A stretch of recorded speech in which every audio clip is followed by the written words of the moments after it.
Ladies ready? Yeah, I believe so. Good morning. Great. Morning. So Krista and I are here this morning to provide an update on the out-of-home placement budget. That's this spreadsheet right here that was part of your packet. Year to date, well, let's start with a recap from last year for 2022. You'll note that we did come under budget again, $1 million under what we projected. So far for the first quarter of 2023, so these would be expenses that have closed out as of March 31st. Our spending is below budget. That's in the top part there in the green of your spreadsheet. And we are projected, if spending continues, that will be below budget about 1.1 million.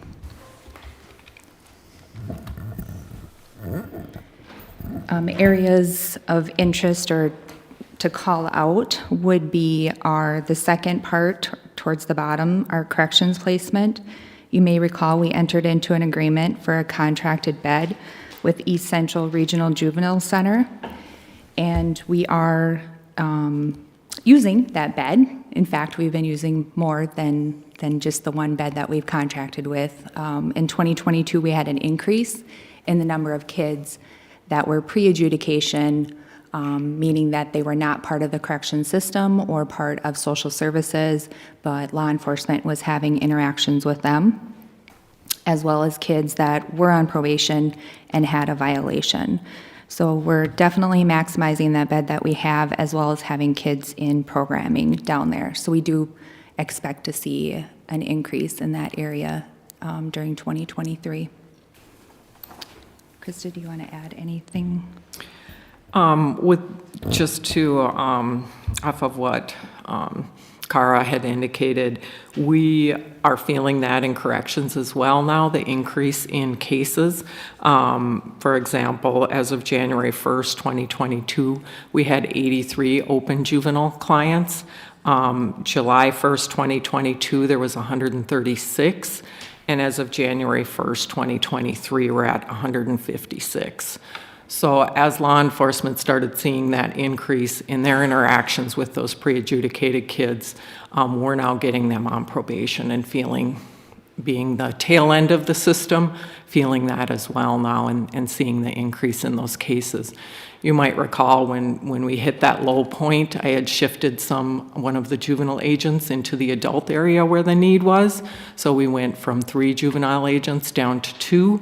Now with that increase, we may have to look again at shifting our resources in order to cover those juvenile cases and that increase we're seeing. In addition to that, I would say the seriousness of the cases as well.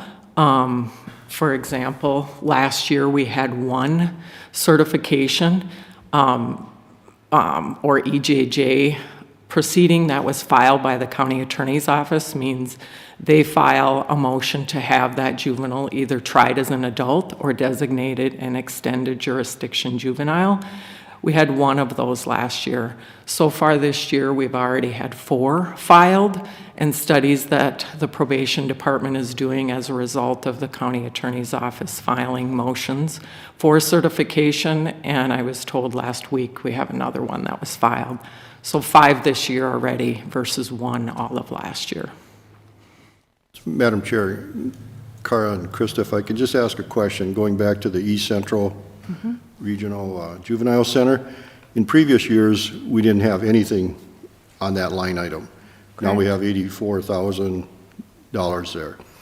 Did that show up somewhere on one of the other lines in the previous years?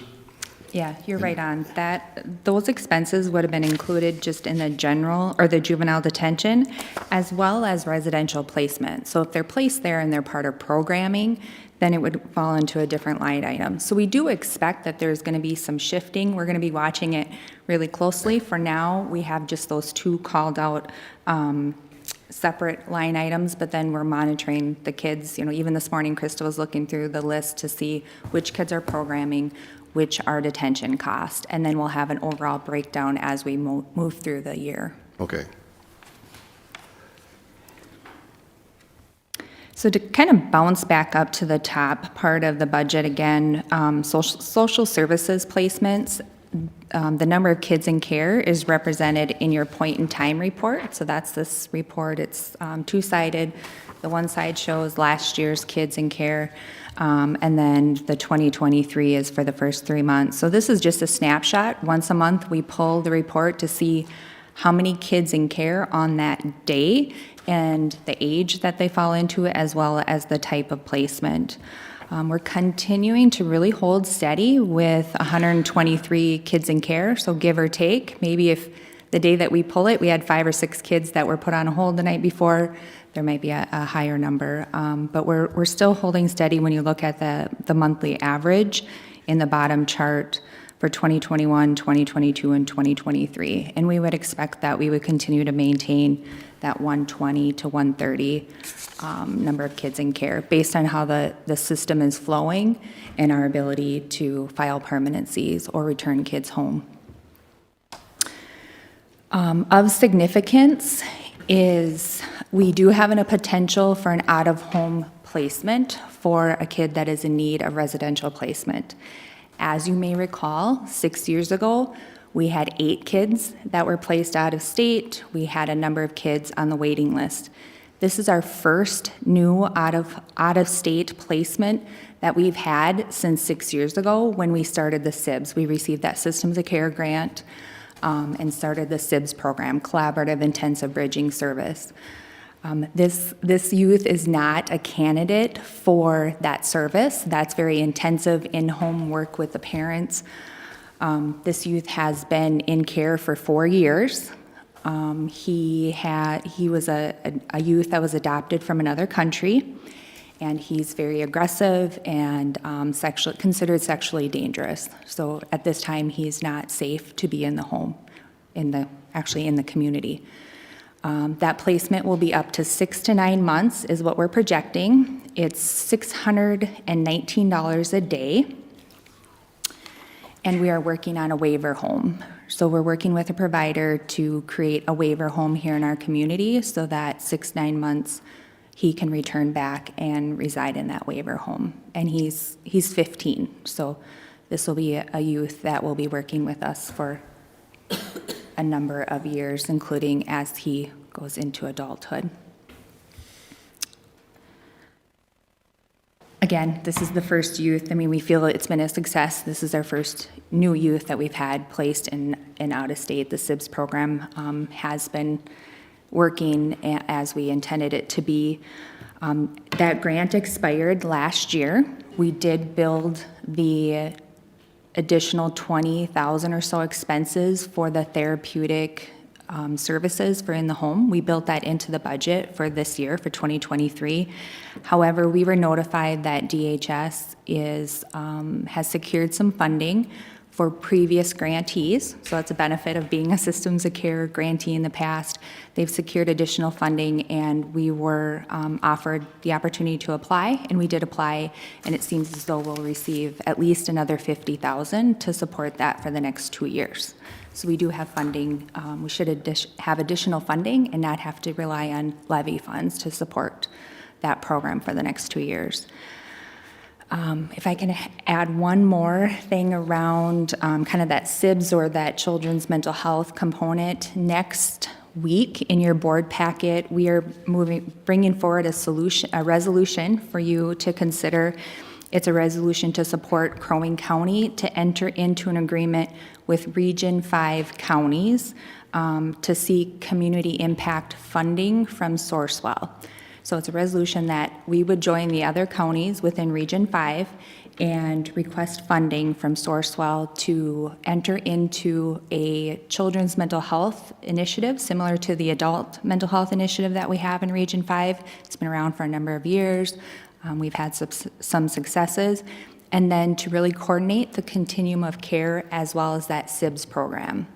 So making sure that we have sustainability and longevity with that SIBS program in our community as well as the other regions. Okay. Lots of information. Yes. New microphones. Yeah, you gotta turn it on. Okay, it's on. So I got a question. So the grant from Sourcewell, and then is that an ongoing grant? You can apply for impact funding. I believe it's a one-year cycle. We would be requesting 2 years of funding. Okay. Can anybody explain to me why, Sourcewell, the whole grant thing, that they do a lot of grants for different things. Are they a government agency? So who thinks up the grants? They do? Correct. Okay. You know, if it's your money, you get to set the rules. Do you feel like they put forward these grants and it kind of steers counties in a direction that they think the county should go? I don't really think so, and here's why. They're not telling us in the innovation grant funding programs where we can, what we can apply for. We can apply for anything. You're going to see this application competing for maybe drones for public safety purposes. And so it's the applicants who tell Sourcewell, this is what we would like to do. And then Sourcewell, through its processes, tries to make determination about how much grant money they've got, how much can they fund, and then they fund accordingly. They do get to decide which priority to fund. And so if it's drones versus this, they are going to make that determination if there's more applications than money. Okay. But it's largely driven by what the grantees want to do. Right. Okay. And is it the board at Sourcewell who determines who gets the grant? There's a committee that does it. Board members, certainly I'm one of the board members, and yes, we make that decision. But I'll just say that to Commissioner Coring, that Sourcewell looks to find problems that are throughout the region and they want to make an impact. So they don't go looking for something that's already being done. They look for something where there's a regional need and they can make an impact in all the counties. So not just Crow Wing could apply, it could be any of those counties could apply, but it's not, I don't want to say, I was thinking of the word significant, but it's not where it's generally going to be done by one county, so their mission is to impact the whole region. And you think of the mental health worker and that helps the entire region. You think of Todd County, who wouldn't be able to necessarily afford somebody like that. Crow Wing might be able to, but the other counties would not be able to. So they look for those kind of solutions for problems out there. They don't try to delve into or direct anybody to come and ask for their money in that, but they certainly, I think, try to find those issues that are pertinent to the communities in that region, in our region. Madam Chair, may I ask another question to Steve? So the Sourcewell doesn't get any funding from the legislature. No.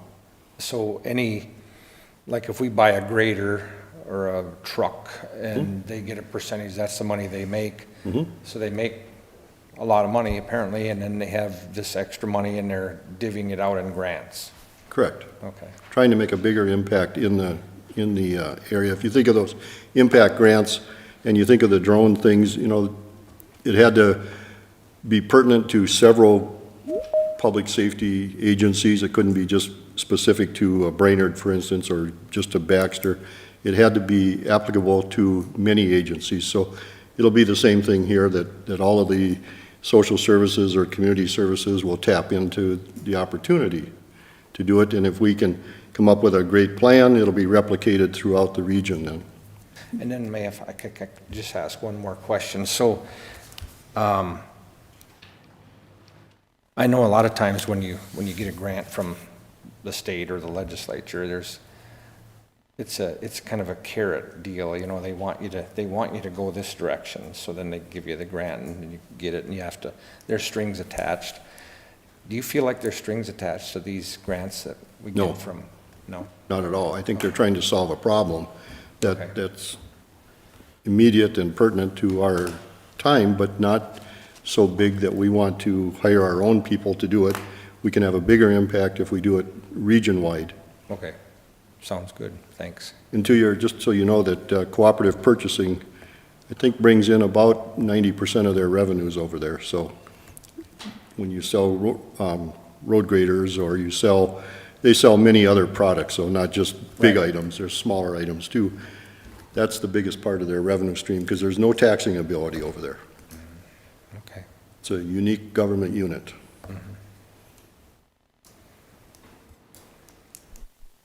Okay, that's it for now. Oh, you're still there? Patiently waiting. I think the last thing that we just wanted to point out is that the family foster homes here in Crow Wing County are an important part of our system. And we currently have 67 licensed homes. We have 21 pending. 16 of those are relatives, so kids that are maybe already in care and needing their place with a relative, or maybe kids that are at risk for entering, and we're looking at relatives that can support them, and then 5 non-relatives. We're always looking to recruit foster homes. We have variation, so whether it's a family or an individual, and they can provide respite, shelter, be a short-term placement, or permanency. We've incorporated, or we're back to doing monthly support groups in person. And May is Child Foster Parent Appreciation Month, so we'll be doing a small recognition for our foster parents during the month of May, and then we're going to have our recognition picnic in July, and we had that last year. We incorporated that back in, I think it was August, and I'm hoping I sent the invite to the board, but I'll be sure that this year again for July, send the invite, and you all are welcome to attend.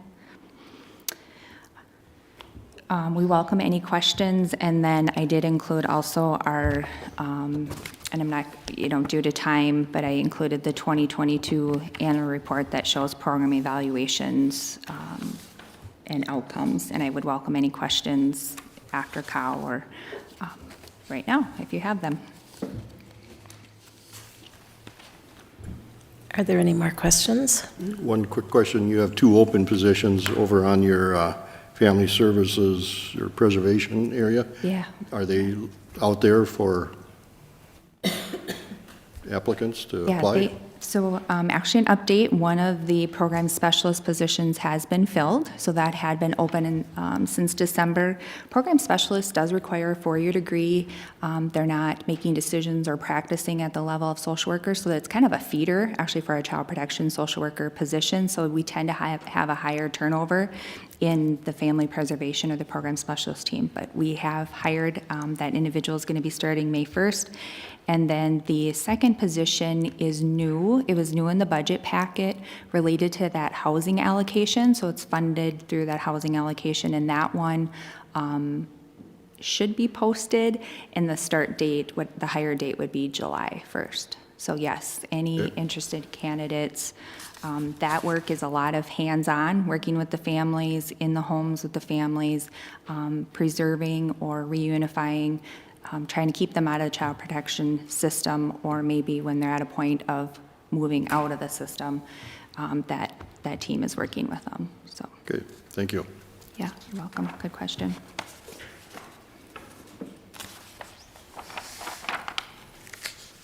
Anything else? Thank you, ladies. Thank you. Thank you.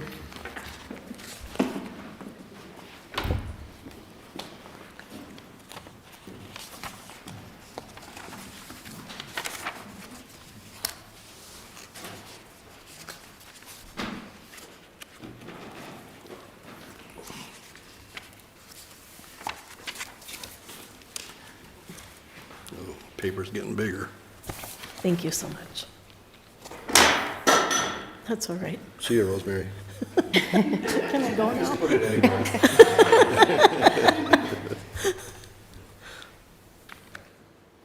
Thank you. Well, good morning, Commissioners. I'm Carolyn White, Business Manager of Accounting, and this is April Molesky. She is our Business Analyst. And we are here today to review the 2022 Community Services County Cost mandated versus mandated or non-mandated services with you. So April has really dove into this since last year we presented 2021, and this is going to be our annual report for you to review each year, so you have an update on all the programs. All right, and you may remember when we presented last fall, it was even more pages than this. So we condensed it a little bit to make it not quite so overwhelming, but it still includes all the same information. So this first page here is a breakdown of all of community services costs and then the FTEs broken down by division. And you'll see at the very bottom there that over 98% of the county cost is for mandated services. Any questions on that? Well, we'll get to it in a little bit because Do we get grants to cover any of these? What's that? Do we get grants to cover any of these services, or is this levy money? The total at the bottom is the levy money after all revenues. Okay. So the total county cost.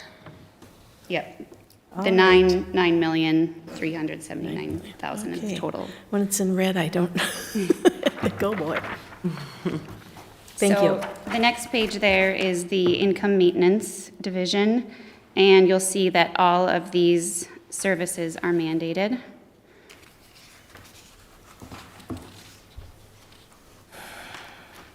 so on that one, we're picking up on our levy about 30% of the cost. 60% we're finding with revenue, other revenue sources, but 30%, or roughly 30%, it's not quite, it's probably 28, 29%, is coming on the backs of the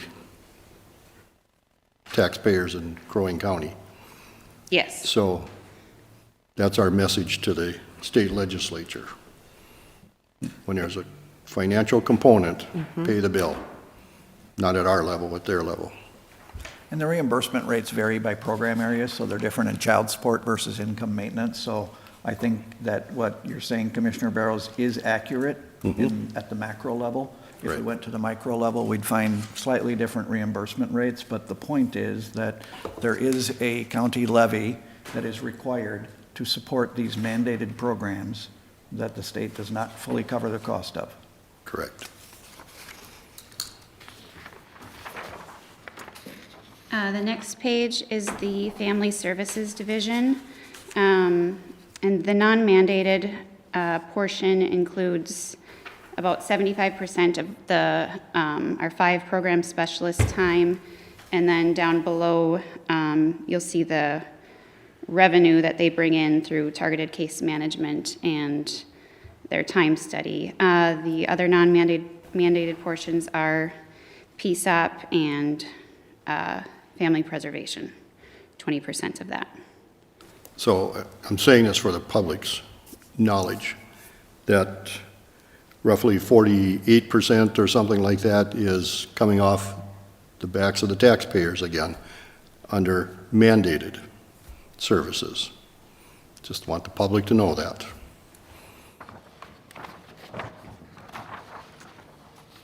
All right, next is adult services, and in this area, the non-mandated costs include the 2 social workers in the jail, community living infrastructure, MSHO, as well as transportation, chore, and waiver services.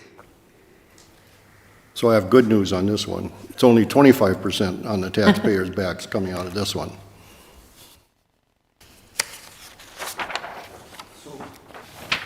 Madam Chair, so I guess I hate to admit this, but I'm kind of lost.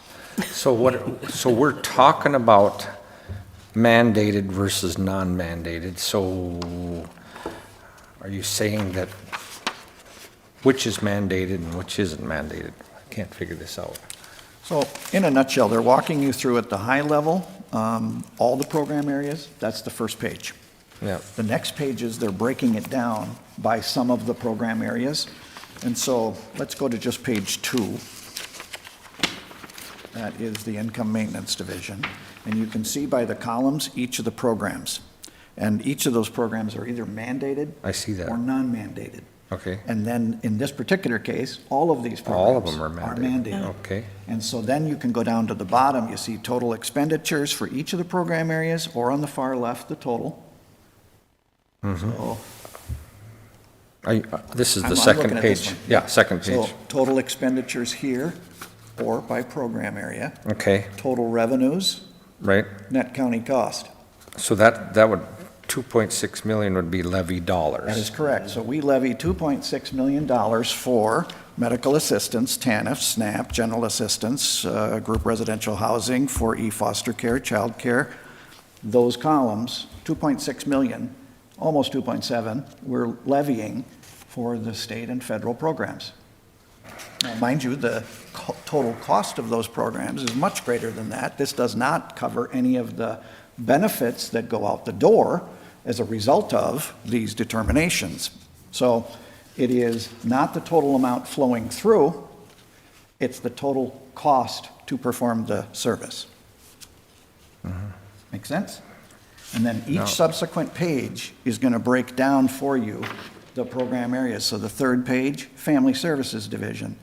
And there you're seeing that there are some mandated services in children and family preservation. Yep. Some mandated, some non-mandated. In children's mental health, some mandated, some non-mandated. Now look down at the total expenditures that are associated with each of the programs, the mandated versus non-mandated programs.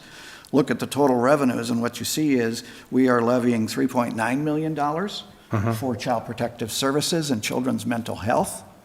And the non-mandated portions, we are still cash flowing ahead of the revenues. So in parentheses, it's, The expenditures are less Less than than- the revenues. okay, I understand. And then each subsequent page is going to follow that model. Thank So we you. were on adult services, that's page 4, I think. Okay. You explained that very well. Thank Yes, you. and one thing to keep in mind maybe is, because we have more revenue than expenses, sometimes that's a timing thing where it's coming in leftover from last year, but we're getting it.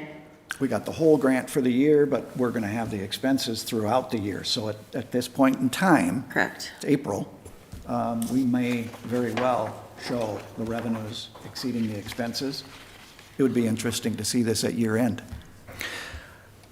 May I ask another question? So this exercise today, I know that we've gone through, not necessarily this exercise, but we've talked about mandated versus non-mandated in the past, years ago, I can remember that. But this exercise today is, are we thinking about the county board getting rid of something that's not mandated, or are we just going through this exercise just so we kind of know what's going on? That's it. And I I think kinda- county boards have historically been concerned about the degree to which we are engaging in non-mandated services. Okay. And what I think you see is that the non-mandated services that we engage in, we believe are investments that have a good return. So our family preservation efforts, our SIBS work, not mandated, but if we do it well, we're going to save on the out-of-home placement side. And so we do more family preservation work than we are required to do, but we believe, and I think we have seen, that the out-of-home placement budget goes way down when we get further upstream. I think we've seen that, and frankly, it's difficult to see that when you do prevention work and then to see the downstream impacts, but I think we actually have seen that here. Our crossover youth, our SIBS work, and trying to keep kids in our own community, non-mandated. And I believe, Rosemary, help me, you probably remember better than me. I know when Paul Teedy was here, so that's been a while ago, we did get rid of some non-mandated stuff, but I can't remember exactly what it was, and I think somebody else kind of took it over. Do you remember that? We Tim? did a number of things over the course of time. I think about like car seat safety clinics we used to do that we don't do anymore. And so, yes, there is work that we had historically performed that we did shed over the course of time. I would suggest there is an ebb and flow to those things. We're going to see a flow after this legislative session. We're going to have resources coming and requirements coming. The work center took over some work too. Pardon? The work center took over some work too. See, I could hear you there. on the It's microphone. fluid. And I think that's why they're coming back is, it is fluid over time, and you're being asked to do things, like yesterday. And so this is your snapshot in time for where are we at in that continuum of mandated versus non-mandated. It's your opportunity to say, hey, maybe this isn't getting such a good return. Kind of like the fingerprinting stuff, where's, right? It has to make sense for us, Okay. Perfect. okay? And the first page. That was helpful. The first page showed you FTEs associated with each of the program areas. The subsequent pages are just dealing with the finances of it. Okay. So the first page breaks it out, you can see the FTEs. The subsequent pages breaks it out a little bit more specifically by program area and by money. Yes, you can still see the FTEs on Oh, is it on these. there So you too? can see, Okay. you know, how many FTEs Oh, yeah, work it in, is there. Okay. say, chemical dependency. Cool. And the only thing I would add, Madam Chair and Commissioners, is that even though a program may not be mandated, when we look at the corrections work, you'll see that some of that work isn't mandated. However, we're still required to supervise the individuals. So the supervision is the mandated part. The way in which we're choosing to supervise that we think is the best way, or that we're trying out to see if it's the best way, is not mandated. So while we think it's clear in the mandated versus non-mandated, it's not as clear as we would like it to be, like a black and white down the middle. This is mandated, this is not mandated. There are some things we still have to do. We're just doing it in a different way that isn't mandated, if that makes any sense whatsoever. It's not as simple as a yes or no, mandate or not. It is, what will you do if the mandate went away? Are you still going to want to do it? If you're still going to want to do it, like probably child protection, We have to do that. it's not really the same mandate if it's something we want to do anyway. Two, is there a waiting list that's allowed? Is there any way that we are required for a service level? How much service is required? The conversation about mandates is individual, program by program by program, and it's the beginning of the conversation. It's not the end of the conversation. And so that's why these things are so complicated, but we try Right. to boil it down as best we can so that we can consume the information. But I would say that it's like what I've said many, many times here is this board or these elected people have the difficult job of finding what's that delicate balance of enough to serve the community, how much is too much and how much is not enough. You know, the sheriff could come and say, I need 25 new deputies.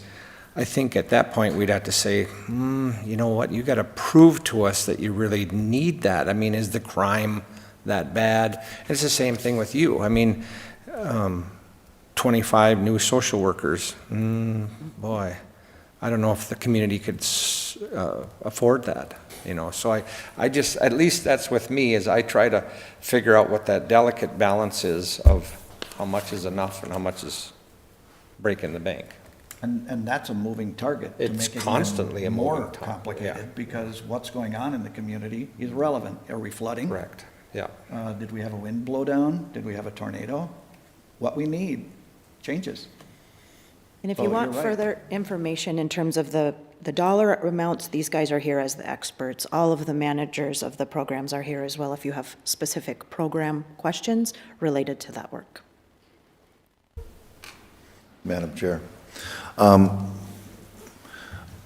Mr. Hool, when you look at ours, you know, I'm just looking at one snapshot from this county and looking at that mandated and what we're not getting funded from the mandated programs. When you look across other counties, are we in that same ratio of, you know, the programs we're mandated to do and what we're taking out of our own levy dollars to support versus what other counties are percentage-wise? Are we high, low, or is this pretty much across the board with all counties?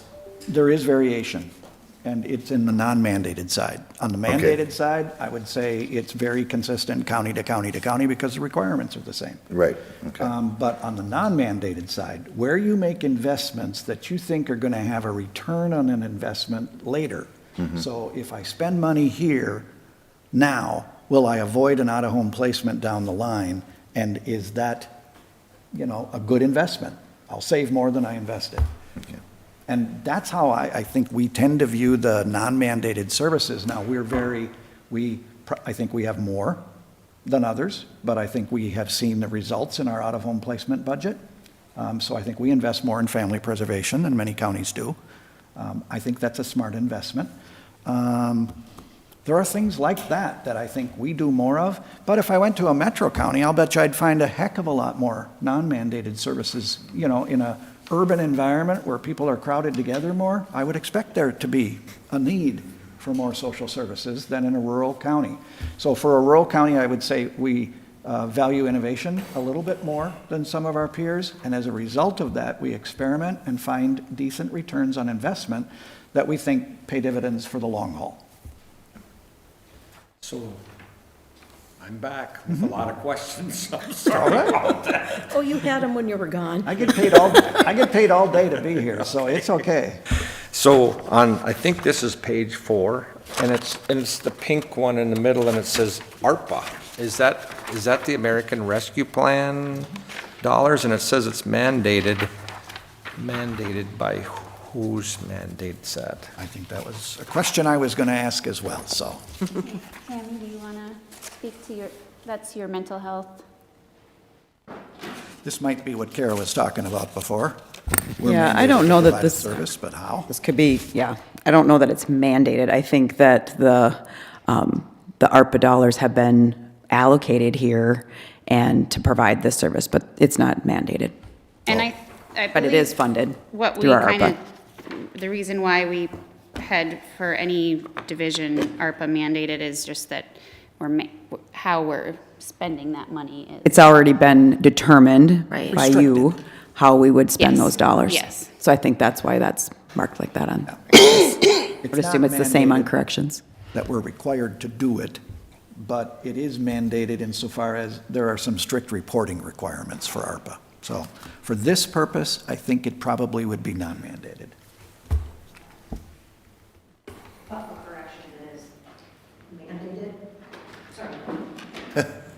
We're mandated to do children's mental health. Correct. We are the mental health authority for the county. And for corrections, where it says ARPA, the work is mandated because we have to supervise those individuals. The way in which we're supervising them is not mandated, but the supervision is mandated. And so which category does it belong in? I know, it's very confusing. But, Madam Chair, in regards to that item there, you're showing a federal and state reimbursement of $152,000 in that. So even though it's mandated, we're getting a reimbursement. And those funds, I guess we took it, that it was a 2-year, chunk of money, and we divided it up by 2, and some of those funds, maybe be shifted to, other things, but that's half of the money that we received because it was a 2-year, supposed to fund this for 2 years, if that makes sense. So this exercise is mandated. Thank you. by the state. Not the exercise. There's no requirement for us to present to you on mandated versus non-mandated No, programs. I know that, but I mean, when you say mandated, mandated versus non-mandated, we're talking about the state of Minnesota Or the federal government. or the federal government. Okay. And also to clarify, this is 2022 actuals. This is full year. This is the full year. Oh, cool. This is actual, so it's Okay. where we were at with expenditures and revenues at the end of 2022. There still could be some timing issues, especially in the ARPA. 'Cause Yes. we allocated the funds, Correct. and then it took us a while to ramp up the program. So I would guess there's some Correct. carryover. Anything else before we move on to health?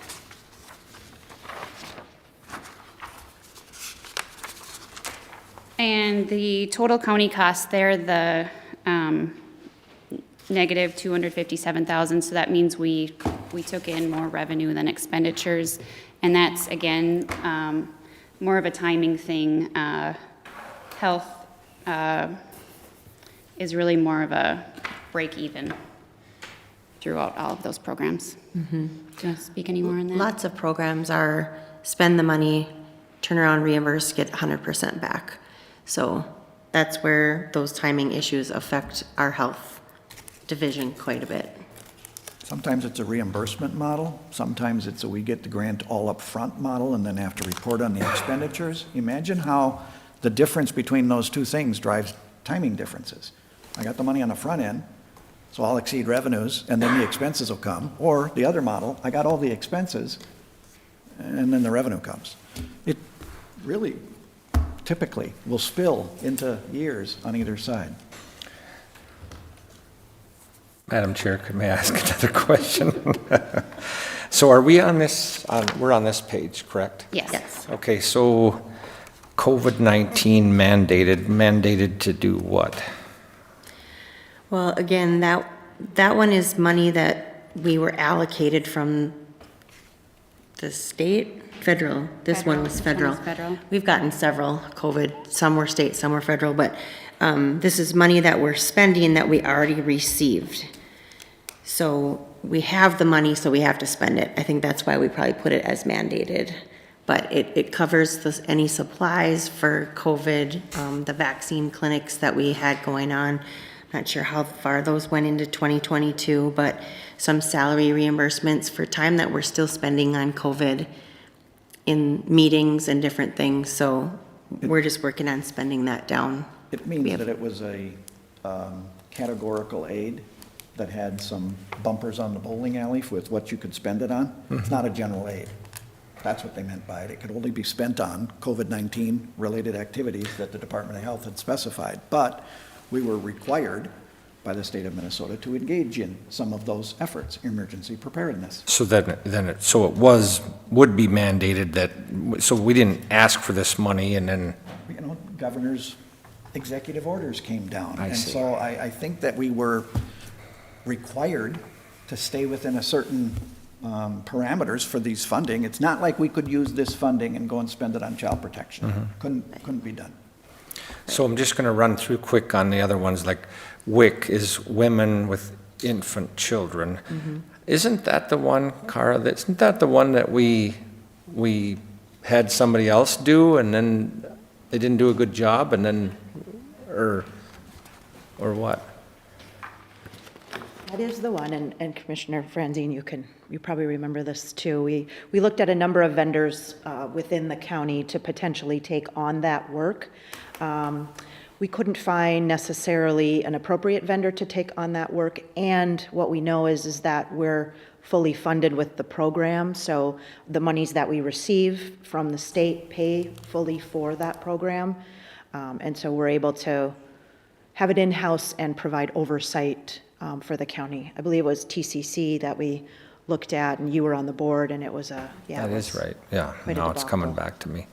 So what is the next column, it's EHDI/BDIS.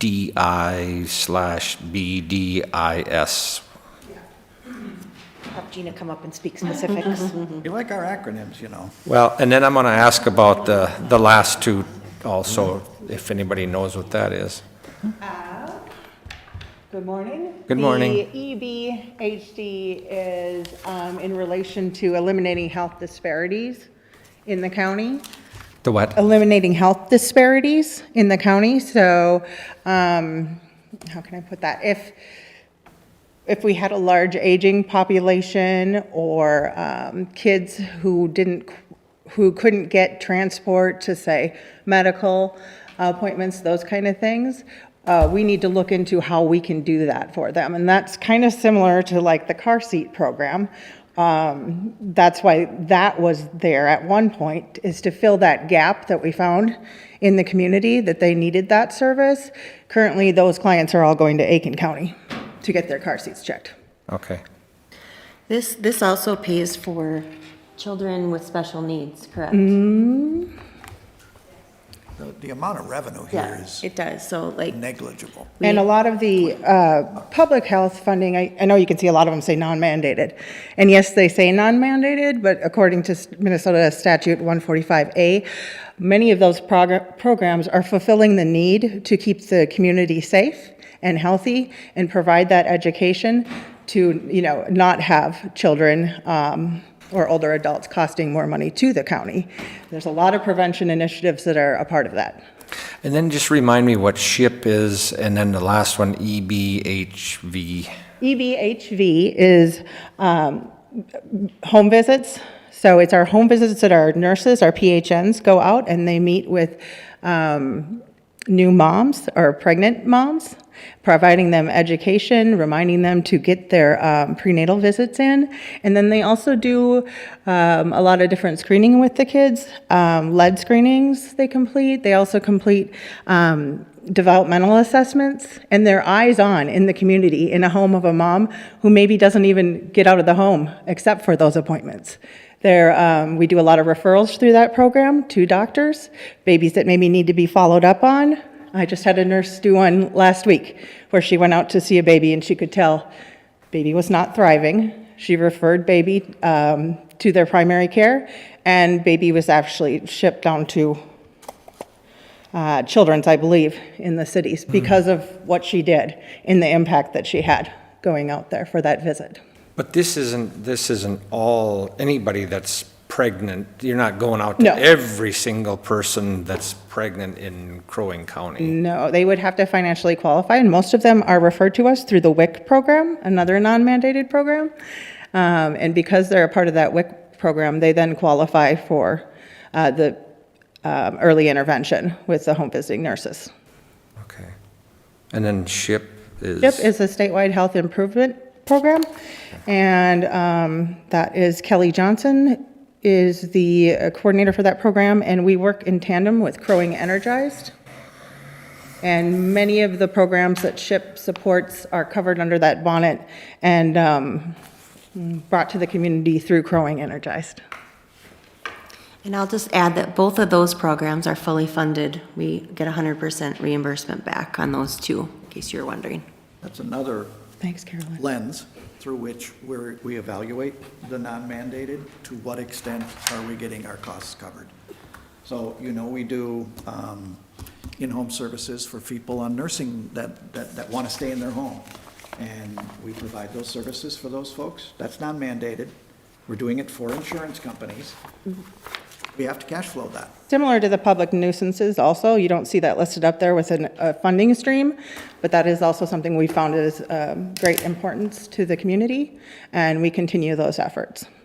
So Gina, you're the good person that does the public health nuisance. So I was always happy to see you. Happy to see me. Well, I hope you're Going happy to after see these. Bethany now. Bethany Imbrun, Bethany. she comes to board now. Oh, don't we? Pardon? I think we send Bethany to these sites. Yes, she does go to the sites and investigates them. In previous years, we've had maybe 2 public health nuisances that get reported and followed up on. In the year Bethany took over, we had over 20.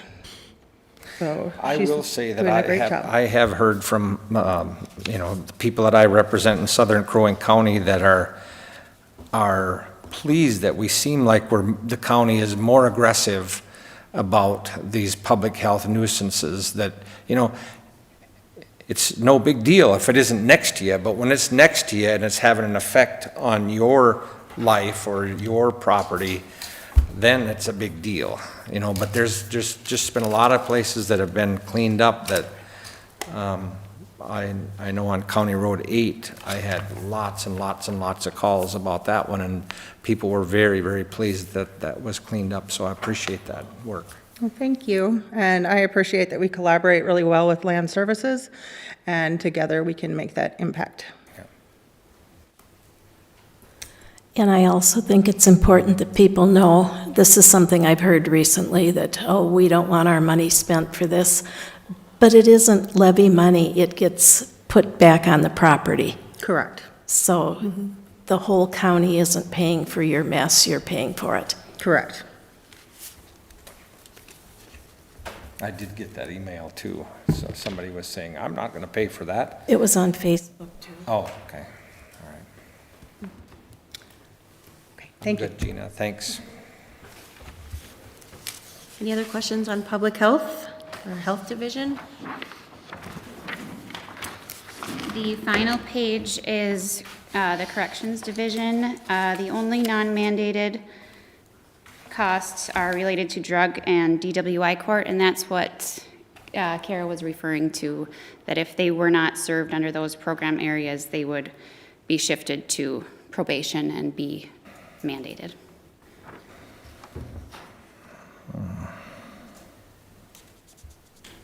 Questions?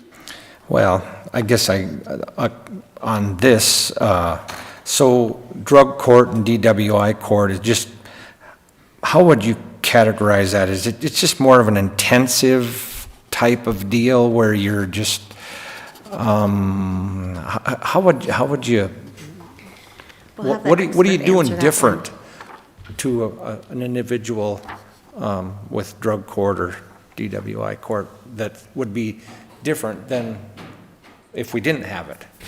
Yes, it's extremely intensive supervision as well as a team approach with those offenders who are actually sentenced to the program. So they're screened coming in as to whether or not they meet criteria and are appropriate for the program. They're substance use disordered clients, obviously, who are have been involved in the system extensively, are really in the throes of addiction at the time that we get them into that program. So they're screened in through the team, and then they have to go to court very frequently, so there's a lot of accountability to that program as well. Seeing the judge, as well as public defenders are on that team, county attorney's office, there's a mental health professional on that team, there's our substance use division who participate on that team as well. So it's a team approach with really a holistic approach to helping that individual, as well as the agent meeting with them intensively. There's also often electronic monitoring involved or an alcohol sensor that's involved with supervising that person as they first come into the program. And there's phases that they actually work through in that program. So those intensive services do reduce as they get through the program and they have a longer time of sobriety.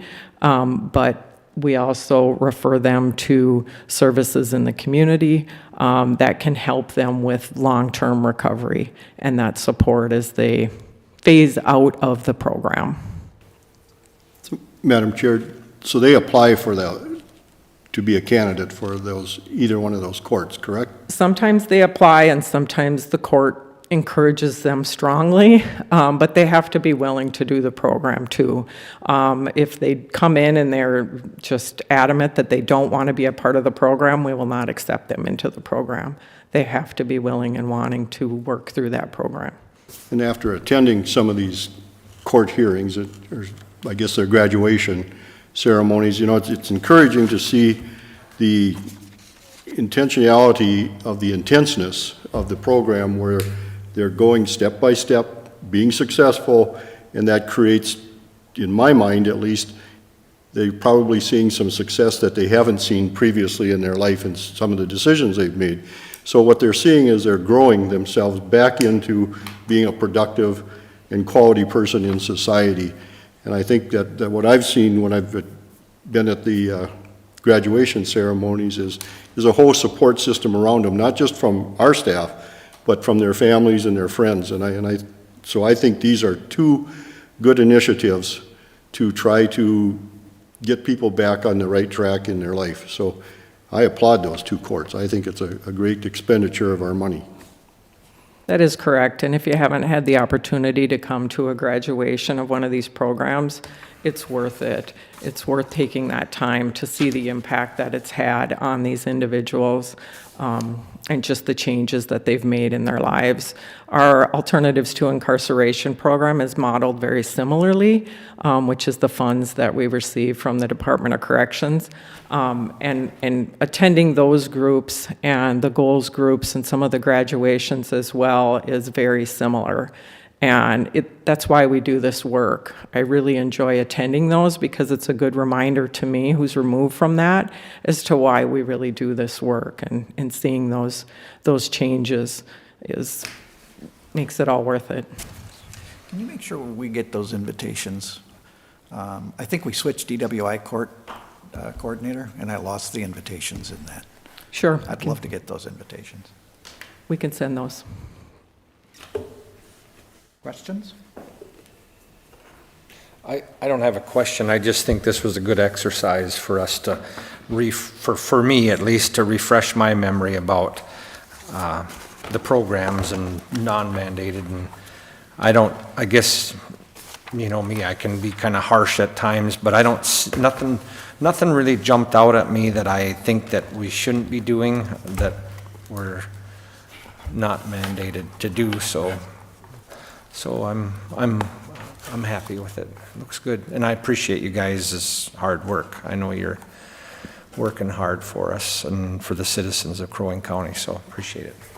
And this will be an annual presentation for you, so Good. if you have any other feedback or anything, let us know. Hopefully you like the simplified, not 40 pages version.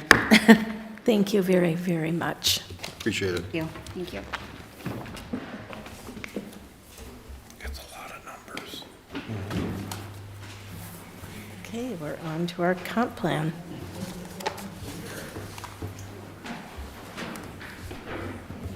Nobody left in the room. Just like you.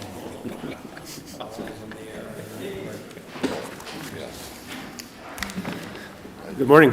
Good morning. Good morning, sir. I just want to come in this morning to give you guys a quick update on where we're at with our comp plan update. Was at the board back, I believe it was in February, and got the approval to move ahead with hiring a consultant and to really kind of ensue and kick off the process for the comp plan. As just a quick reminder, our current comp plan was last updated in 2003, and it was a 20-year plan, and is now due to be updated. As I included in the memo to you guys, this is a process going to take probably 18 to 24 months to conclude from beginning to end. A lot of it will be just getting feedback from our community and stakeholders in that, and then the planning process, and then at the end, the comment period and public hearing or public hearings and that. So just from a very high level, that's kind of the process that we'll be following as we go through this.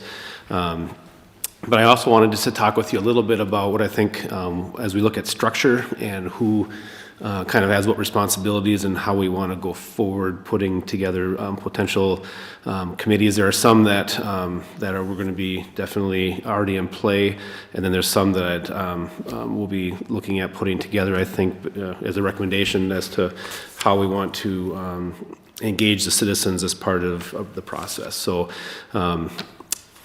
just to kind of walk through the who does what. Obviously, from the county board perspective, you drive the bus. So all final decisions start and end with the county board. And so as we go through the process, there'll be many touch points as we begin this to come back to the board and with check-ins to make sure that we're heading down the right path and that you're content. At the end of the day, the goal would be that when we get to the end plan and have a draft plan, that you guys have already seen it throughout and had many touch points through it. So by the time we get a draft, it wouldn't be the first time you've seen it. You'll be able to give us some feedback as we go through and provide that direction. And then you have the Planning Commission, the Board of Adjustment, and they're going to be the group that's going to be ultimately holding the public hearings and the review and providing a recommendation to you based on that plan and the draft that gets put forward. So that's going to be the role of yourselves as the board, your Planning Commission, and the Board of Adjustment. Then we kind of get into some other committees that, two other committees that I would recommend that we put in place. Number one is we're calling it a coordinating committee.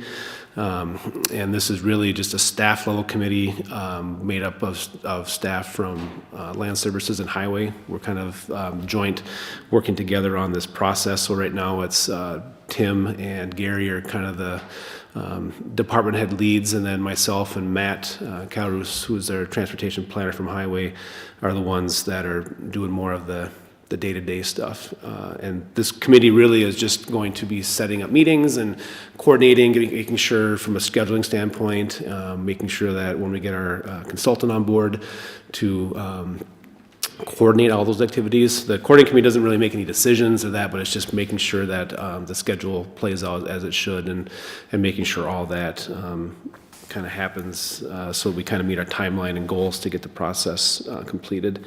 The other one is that I would be interested in having a discussion about creating an advisory committee and looking at it from a standpoint of a group that would, once, as we begin the process and end the process, you're going to be bookmarked with probably 6 months, 3 to 6 months on either end of the process with getting feedback and getting information from our community. And then at the end, we have a plan in place and we want to get feedback and comments on that plan. And then in the middle of about that 12 to 18 months, you actually have a planning process. What I would recommend would be that we would create a kind of a set advisory committee made up of some of the key stakeholders. I just kind of came up with a generic list of who we might want to think about putting on that advisory committee, and they would be the ones that would meet monthly with the consultant to begin drafting and working on the plan. And then as you were going into certain topics, like say transportation or land use or maybe natural resource management, you would bring in subject matter experts for those meetings to have their input, but they wouldn't be attending all of the meetings, and trying to keep that more of a kind of a smaller group. Here's the list. Yes, yep, exactly. And that's just a starting point, definitely not an ending point of who, and that would be a selection we made by the board as to who you would want to have on that advisory committee to help steer some of the drafting of the plan. So you'd have, lake association groups, area clubs, or maybe ATV, snowmobile, bike, et cetera.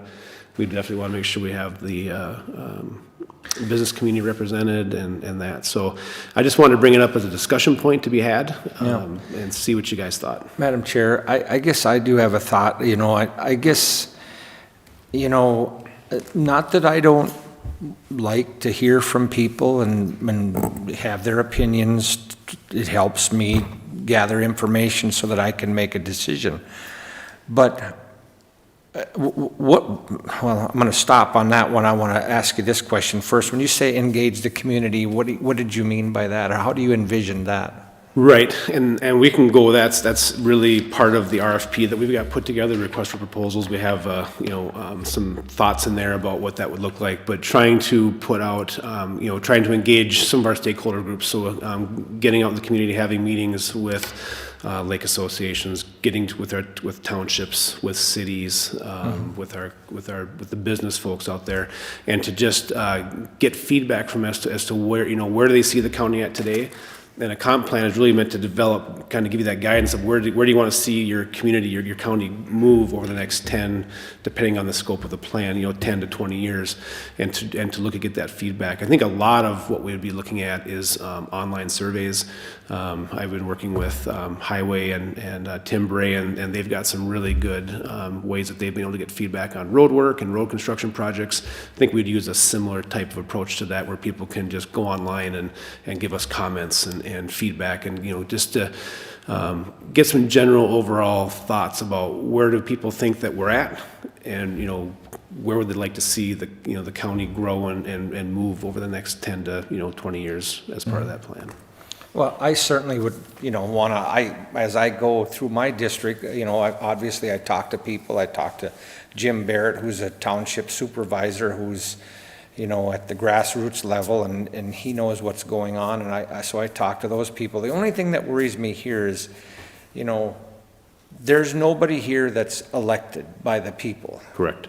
And that's what worries me is you get, God bless these people that are doing this, but you get some of these people that might be a small, very vocal group, and they're pushing some kind of an agenda. Mm-hmm. And pretty soon this comprehensive plan finally winds up here. Right. And, and here we have it, the plan, and it isn't anything like this board envisions. Right. And then now we're the bad guys because we got to jettison some of this bad stuff out of here that I think that,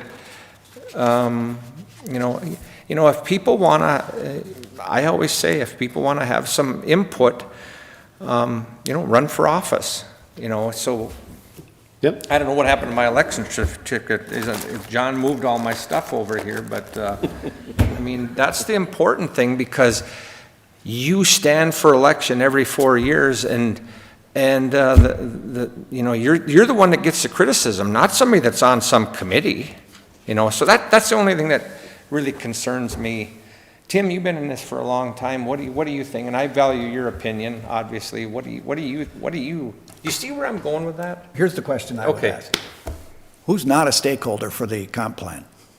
True. Everybody is. Who's not? Yep.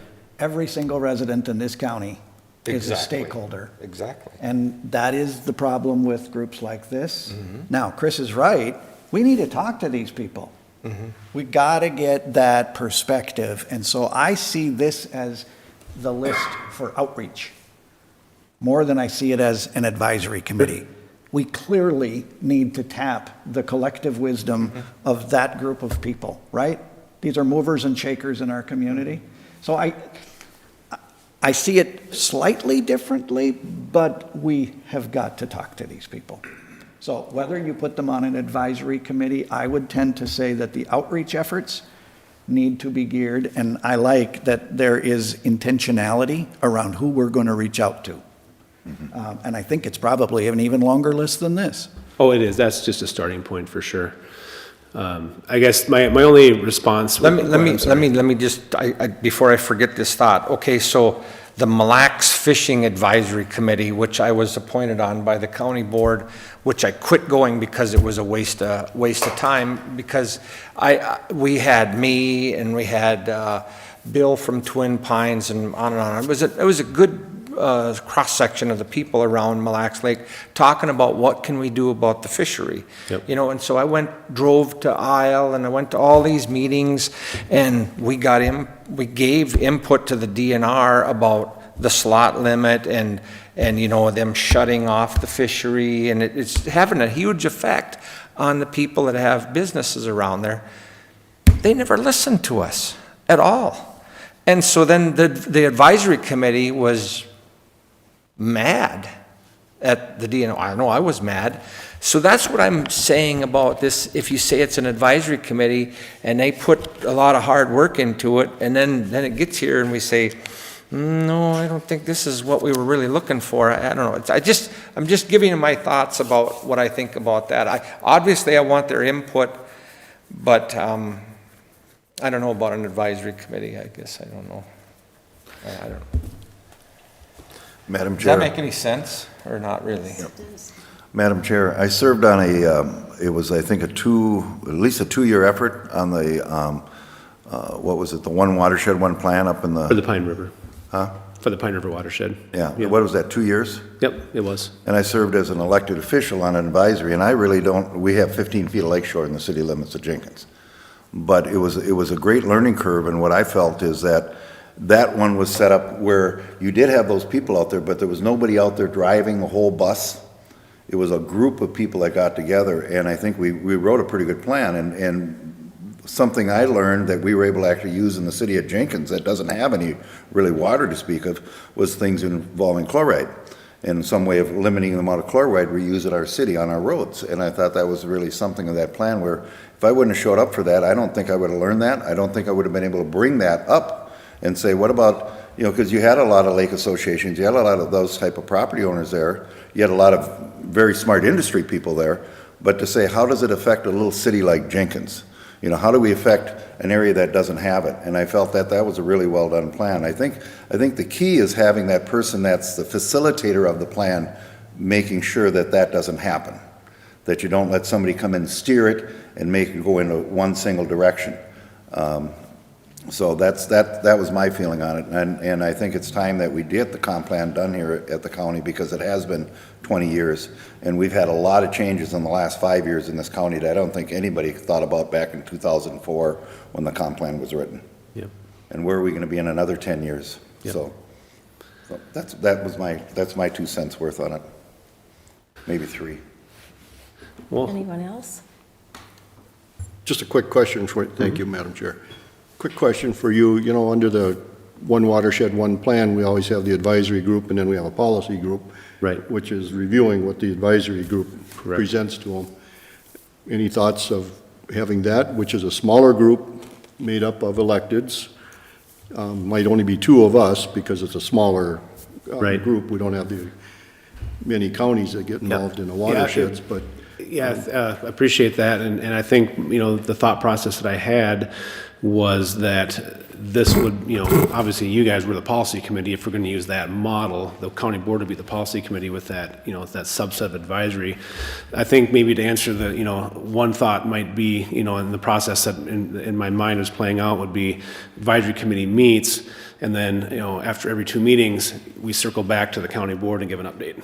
And then the county board says, I like that, I don't like that, move this direction, I don't like that, and then you go back again and you start. And so that's one way to look at it. I like that. But for every plan A, there's always a plan B, right? Right. And so I have a plan, another option that we could consider too, which would be, you know, staff working directly with the consultant and working on that draft plan.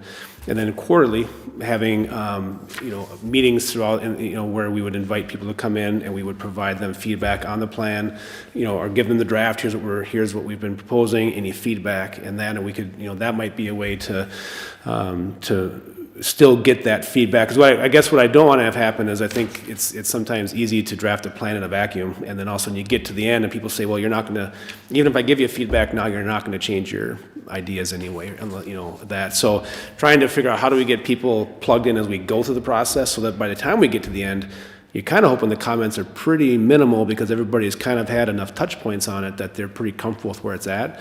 And so maybe that might be more of a happy medium where we could have that, and anybody could come to those meetings. You wouldn't have to be a certain number of invited people, but it'd be for the whole community. So if we had to, you know, find a larger room somewhere because of a lot of people wanting to show up, we could do that. Or you have, you know, multiple, you know, mini meetings throughout the county in different areas to try to encourage people to come and provide that feedback. So I think there's different ways we can do it. I don't think we have to go with the way that I laid it out originally, because that was always, you know, I was kind of my plan A thought, but, you know, plan B is, I've always had that other plan about having that. And then it'll just mean, you know, coordination so that we have those it'd be like a citizen, you know, meeting, and then circle back to the county board after that and say, here's what we, you know, kind of like, you know, break up into 4 chunks as we go through the process, and you know, have those meetings, circle back to the board, make sure everybody's on the same page going forward, then we start the next, we do that 4 different times. So, Well, I don't want to create, you know, speak for anybody else here on the board, but you know, I mean, I guess if it meant like, as we go through this plan, an extra committee of the whole where the board is engaged as the process goes along, I don't see anything wrong with that, even if it's, you know, if we're only here for an hour or whatever, as long as it takes, and that's the only thing that's on the agenda, if we add that, and then as it goes, rather than, you know, going through the whole process and then here's the plan, Yep. Be part of it. we've actually been engaged.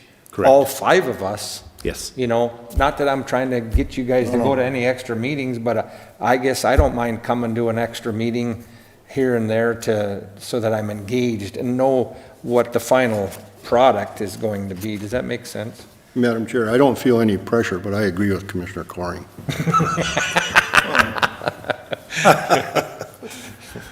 Well, we're the ones that end up actually making sure that it all happens when it's done. And like you said, Paul, I think to be there at the end just to put a stamp on it, we should be there during the process to help with some of the formulation. I think the key is making sure we have a good facilitator out that's handling those meetings to be able to get that information in.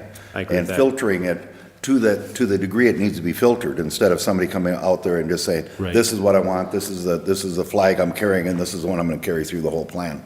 Yeah, the last thing I want to have is come back in 18 months and give you a 400-page document and say, will you read that and tell me what you think? Because that doesn't play well into trying to I get just- real good engagement and feedback. I just So- want to make sure in this plan that I have a helicopter pad in the front of my house.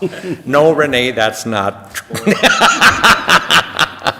Renee's put it in there. she made a note of that helicopter pad at Coring's house. So I kind of get a consensus feeling that maybe that Plan B option probably would make the most sense. Yeah. And go with that. I think we can definitely make that work. I don't see any issue with that at all. So from a process standpoint, are there any questions about anything else that you guys might have about the process? Because then I just would jump into the RFP real quick. I'm not going into any real details on that, but to let you know that it's been put together. I would say that Matt from Highway did the heavy lifting on this and really spent a lot of time, and I appreciate the time and effort he put into that. We're hoping to put this out to start getting some proposals back tomorrow, and hoping to get something back by May 19th. It's like we're going to give about a month to get some feedback. And so the proposal we put out, is pretty comprehensive, I think. Really looking at asking the consultant to give us feedback. How do what's been their experience at getting, that initial feedback from, the citizens of the county and this key state? What have they done, and what are some of their ideas? And I think it's also, listed kind of out the timelines as when we think, how soon and when do we want to get this process going. But it would start. The idea would be that once we got the consultant in place over the summer months, while everybody is here, we'd really start to get some of that feedback. And then once we get into the falls, and we begin that draft of the plan. And then depending on how well that goes, by next summer, we might have start to get a draft plan in place, begin that comment period, getting feedback again and comments. So, I think timing wise, it really is lining up quite well to begin that process right now, so. But I don't think we need to go into too many details about this unless you guys have any specific questions or anything like that. I think it's pretty straightforward. I mean, I think in a perfect world, we would be, I think our drop dead, the latest we'd want to have something, with a plan would be, spring of '25. That'd be a couple years from now. We'll see. I don't know if it'll take that long. It all depends, just the feedback we get. I think the more work you do in the beginning to get the feedback and get from the community will really help guide that draft plan process, so that when you start actually addressing it, I think you get, you kind of where the community is sitting and kind of where everybody kind of get their thoughts and feedback. Madam Chair. Chris, were you here when the plan was done in 2003, 2004? You weren't? Was not. Okay. I was not part of that plan. Okay. The last thing I just wanted to bring up also is that I've been talking with Tim and Gary about having a township meeting with, I'd like to bring the townships in and have a quick discussion coming up here in June. And I'd like to just invite them to come to Land Services for an evening meeting. And, I'd like to talk a little bit about Planning and Zoning 101. I'd like to talk about the Planning Commission Board of Adjustment, their roles that they have in that, and, would also like to talk to them about road design standards now that we have that for the First Assessment District. And then the last item would be to talk about just a comprehensive plan update, just to give them a heads up that this is coming, so that they would be prepared for that. So right now, I'm targeting a date of June 13th. Madam Chair, could we make sure that all the commissioners have, and you have that posted as a legal meeting in case all 5 of us want to go there? I know that that would be one that I would like to be at, and I think this is a great idea. Had somebody call the other day about a road. Now I'm forgetting what it was. It was a road that's, it's kind of like the roads in unorganized territory that were put in, and they're really not up to the standards, and somebody called about a road like that. And, I think talking to the town boards about the standards that we have, and I think that's going to be a good meeting. So That'll be an evening meeting. It'd be an evening meeting, yeah. We started like a 2-hour, like 6:30 to 8:30, something along those lines. So, so I think we'll put that on the calendar, and we'll get an invite sent out to the townships, and then I think the township meeting is next week, and so then we'll also announce it there and make sure that everybody's invited and know if they can attend the meeting. So, can I just bug you for one more thing? Just really quick. So one of the things I noticed that when I started is that when we get a phone call from either a contractor or a citizen, realtor, whoever, to do a site visit, to go out and just go to the property of somebody right now, we charge a $100 fee for that. One of the things that I've noticed since I've come back is that we've been having a lot more after the fact issues with people doing work without permits, and we're getting more variances for that. And so when we had our contractor meeting last month, I asked the group, I said, like, why? I mean, help me understand this. And they said that having that $100 fee to go out to do a site visit was really a barrier to them because, and it wasn't the cost of doing it, but it's like you have to apply for a permit. You go online, you have to fill it out, you put the $100 in, and they felt like that was really more of a barrier to them getting those site visits than, and so a lot of times I think they've just chosen to maybe go do the, not maybe solicit that advice from us. And I would like to do away with that fee. I think when I was here the first go around, I think our claim to fame was meeting on site as much as possible with landowners, contractors, realtors to give them the right information the first time so that they could, really make wise choices on the property. But that would obviously require coming back and, looking at the fee schedule. And I know we typically like to do that once a year and don't maybe like to do that midstream. I just wanted to see if there was any interest if we would to rescind that fee and just go and we just want to invite people, give us a call. I want to go take a look at your property and help you, navigate the rules and requirements that we've got in place. Madam Chair, a question for Tim Hool. Would that require a fee change? Would that require a public hearing? Yeah, it's a process, and so we would schedule a public hearing. We have to provide the notice, and then we'd schedule the public hearing for an upcoming county board meeting. We'd hold the public hearing, take any public comments. As soon as that's done, then you can enact a change in the fee schedule. Well, I think it makes sense to me. I mean, I think, Chris, you've always come with common sense things. I guess I never... I think it's a great idea. I'd rather prevent something in the front end rather than after the fact, and then it just becomes a big mess. So I don't know. I think it's a good idea. I agree. When did we start doing that? Yeah, I was going to ask, when, I guess. 2022. Really? Yes. Knock that over the door. It's one of those, not all ideas are the great ideas. I mean, there was some. Yeah. Was that your idea? Unfortunately, I would like to take credit for some bad ideas, but this one wasn't mine. Madam Chair, Commissioners, one of the things we were experiencing was a very high volume and a lot of building was going on, a lot of suspect property, let's just say. Nobody calls when it's an acre high dry from corner to corner and it's flat. A lot of topography issues or wetland issues. We'd get numerous calls from different realtors mainly, more so than maybe some of the contractors, on having go out and meet them on site, and that's what we do. We're here to help. A few maybe took some liberties or some advantage of that. We were trying to curb that.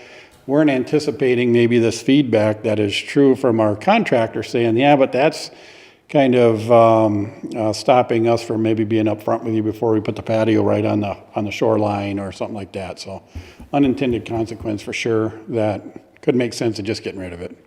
Going back to what we used to do. And Madam Chair and Commissioner, just one thing too, is that as I work with our field staff, we're doing a much more in-depth process of a site visit. So we can go to a site visit one time and we can take pictures and we can make notes. And then if somebody else wants to call and have feedback, we can say, yeah, I was out there last week. I got pictures. I took a video of the property. I can walk you through it. So there's ways that we can minimize, repeat visits to a property. If we've been there once, we should be able to have enough information to talk it over the phone to somebody if they have questions. So we can also look at it from how we manage our time and when we're out doing those site visits. So we're working on improving that too. Do you know what the financial impact would be? It's going to be minimal. That's what I figured. Yeah, it's minimal. Yeah. I think it's de minimis, but just make sure. Yeah, right, exactly. Madam Chair, so if a realtor would call you, they'd come out and they'd get charged that $100, come out and look at the property, and then they would take around and tell the homeowner, I had the county out here and they said you can maybe do this and that before the property was sold. Mm-hmm. If it's a contractor or a landowner, they're already paying the taxes on that property, and I think for them, definitely, they just want to try to do the next right thing. Yeah. you know. That's all we want to do. All we want to do is just, help people on their property, make good choices. And even with realtors, I think we've had a good relationship with realtors, at least, when I was here in the past about, I promise to not sell property if they promise not to advise on planning and zoning. They do their job, we'll do our job, and we'll have a pretty good team. But when we don't, when there's barriers to us being able to provide that feedback, then all of a sudden they become planning and zoning experts, and the advice they give sometimes isn't always the best. So we want to make sure that we all kind of stay in our role and make it so that it's easy and convenient for people to access county services. Just good customer service. That's exactly what it is. Sounds de minimis to me, so. Madam Chair, if Heard I that might. word before. That's Somebody's that's gotta the explain. word of the day. I'm gonna go the other way.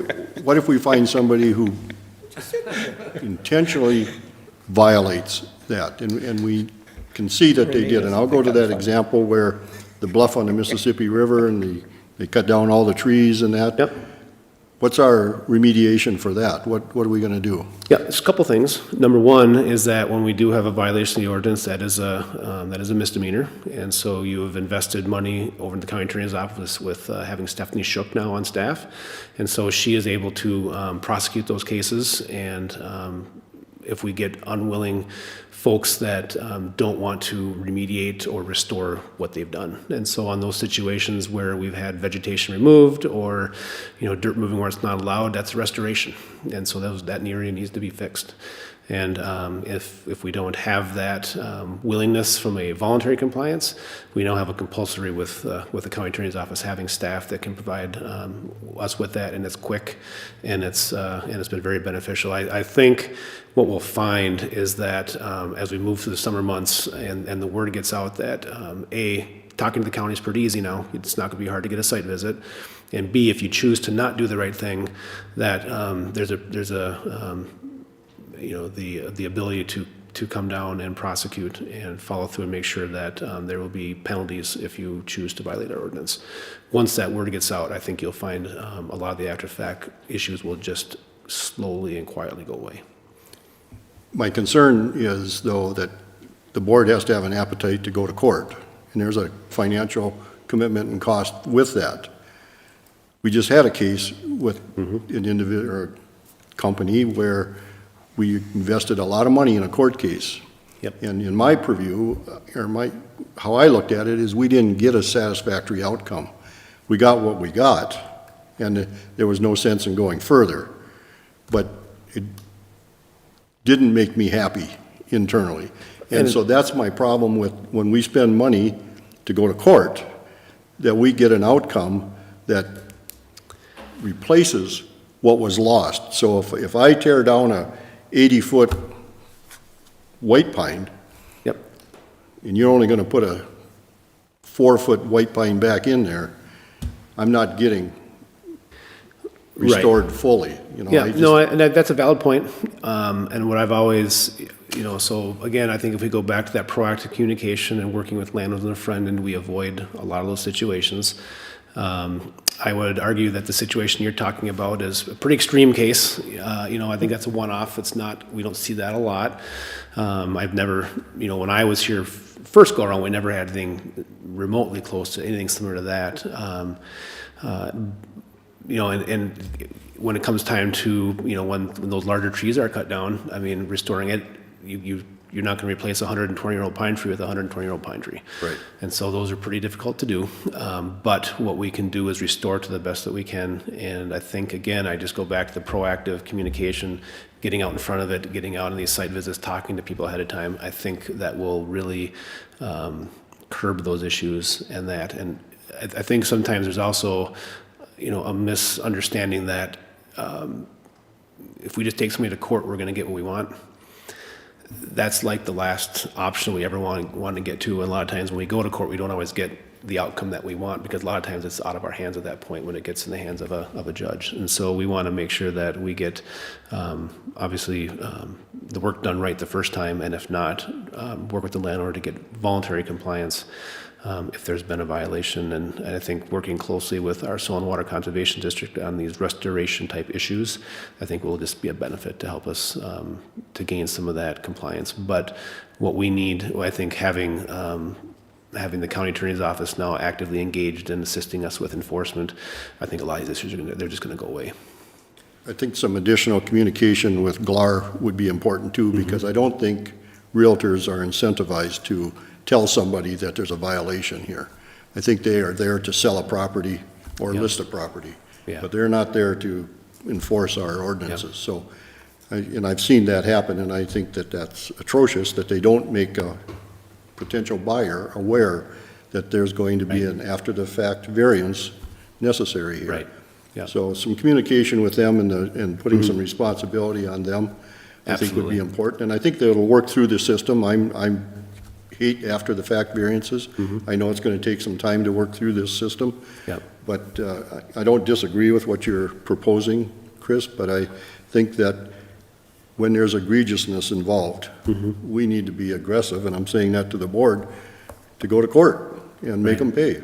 And that's the downside to our ordinance and the misdemeanors is $1,000 fine. That's the and you can put them in jail for 90 days. I mean, that's at the if we were to go to the full end of prosecution. And so, the punishment on that end isn't as much as we would hope it would be, unless you get, put in jail. And I've only had one situation where I had somebody actually got put in jail for a land use violation, and that was when my Cass County days, 20 years ago. And so, what we really need to focus on when we do have those violations is compliance, and that, because even if we do go to the end and we do get a violation, say somebody gets fined $1,000, but they get to keep whatever they did, that doesn't benefit the lake, it doesn't benefit the natural resources of the county or the citizens. And so at the end of the day, we need that restoration, and we need to make sure it gets, gets fixed, whatever was broken. okay. Yeah.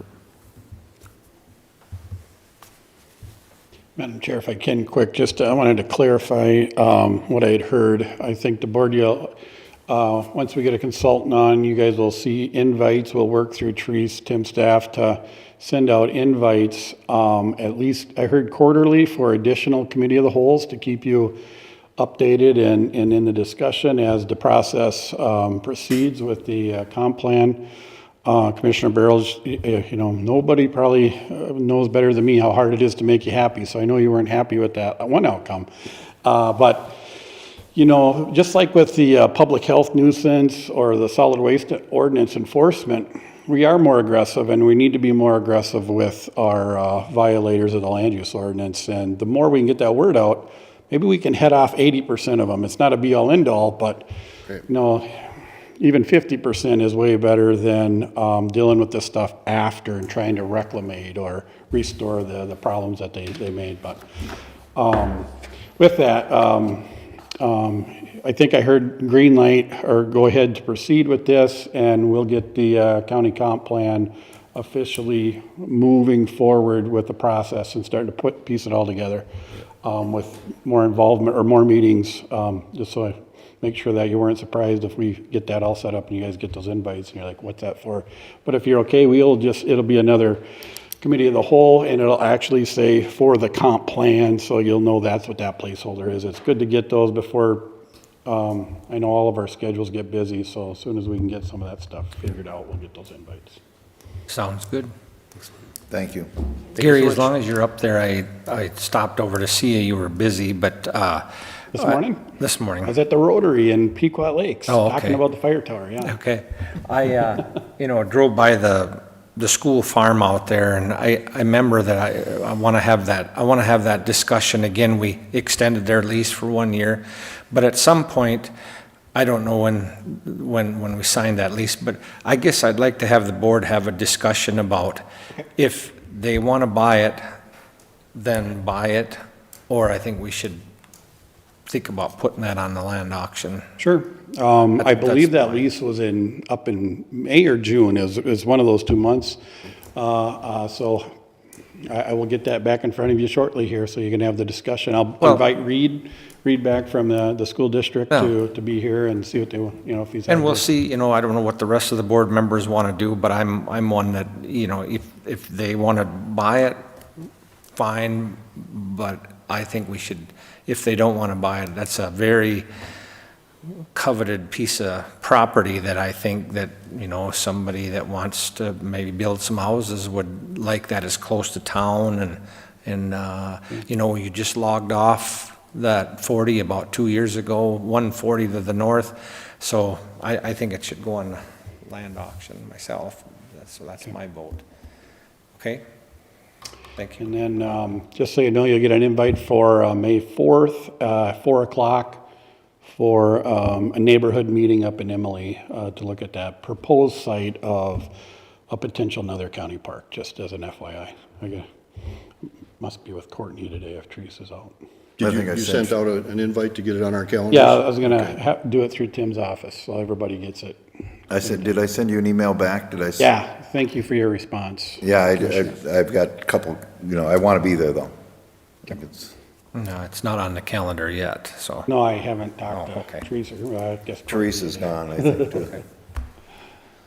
So, Madam Chair, if there's nothing else, I'd like to take the opportunity, first of all, to thank you guys for moving the plan along and the work you've done already. So I think that's to be acknowledged, and you've done a nice job.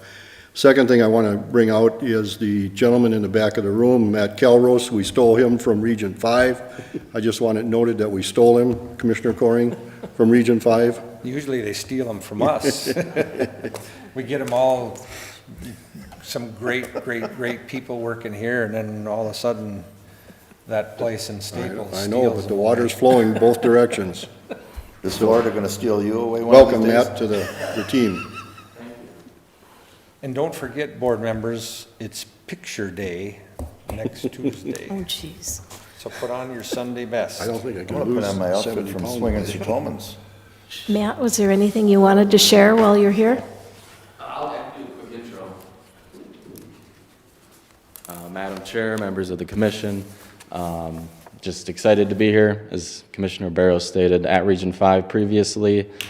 So a few of you I know, a few of you I haven't really met yet, but looking forward to meeting with you and getting to know you all, and being a big part of the comp plan with Chris and Gary and Tim. I'll be seeing a lot of you guys, so I won't be over at Highway the whole time. I'll be over here a fair bit, and I think at Region 5 we did a lot of city comp plans, and it'll be a little reverse role here, doing a county plan, which is a step up, and then being on the opposite side where I'm not the facilitator, I'm in the role where we're hiring the facilitator. So it'll be interesting. I'm excited, and hopefully we can get a really good plan for you guys. And we appreciate the feedback we got today. And I just wanted to hit on, public engagement will be really, really big. And I don't know if it was mentioned by Chris, but I think our public kickoff meetings, we want to do one in each commissioner's district and that'll be in the summertime. Those dates aren't locked in. Once we get the consultant, we'll lock those in. But that's one main focus. And then, as Chris mentioned, the project website, it'll be 24/7 available, as Tim has had through his engineering consultants. They have a really good platform where you can, if you're scrolling in bed at night, it pops up on your phone. You can put a pinpoint on a map of, this is a problem, this is an issue, this is something I like, this can be improved here.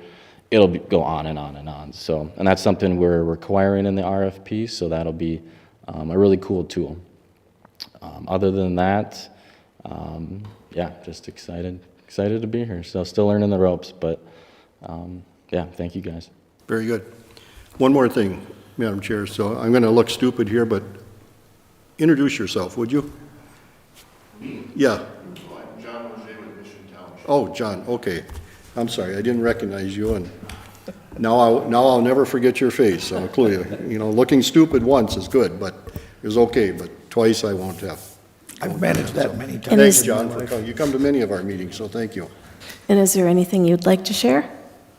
I'm all other than strong supporter of the township meeting, because I think at the front end, it would be good to get townships with a skin in the game in terms of what are their ideas, right? Because sometimes you don't, and then you get to the back end and you just criticize the product. So I think it's an invitation from the front end to kind of what are your thoughts and ideas so that you're engaged throughout. I think that's really key.